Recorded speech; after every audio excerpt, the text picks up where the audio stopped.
Our verse for today is Luke chapter 10 verse 1, and it reads, "After this, the Lord appointed 70 others and sent them on ahead of him in pairs to every town and place where he himself intended to go."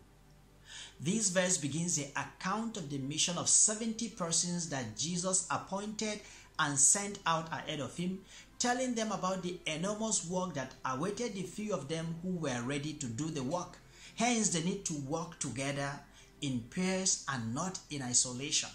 Also reminding them of the danger ahead, for which they are characterized as being like lambs in the midst of wolves.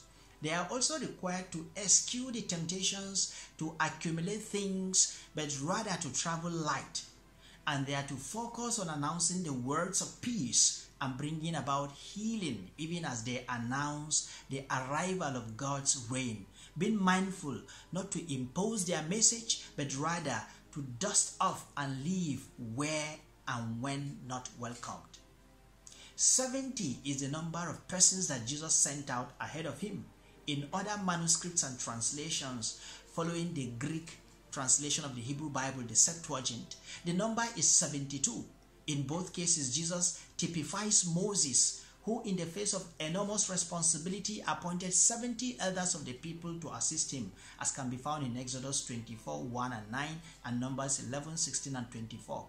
And the Lord drew from the spirit that was on Moses and put upon the elders. Then we are told about 2 men, Eldad and Medad, who had remained in the camp and were not in the tent with Moses and the chosen 70.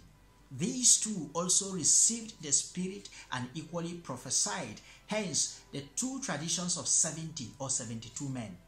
Similarly, translation of the Hebrew Bible into Greek is said to have been undertaken by 70 or 72 elders, hence it is called the Septuagint. By appointing 70 or 72 to assist him in this abundant harvest, of which there are only few laborers, Jesus is portrayed as a new Moses. Lord, your work or harvest continues to be much, and there are only still a few laborers willing to do the work in the way and manner you have instructed us. Many have accepted to go to the field but are not ready to work together in pairs, and others still have become entangled by greed and the desire to accumulate more and more. Raise up for your service men and women who are prepared and willing to do the work in the terms and conditions you have provided. Amen. Have a wonderful day.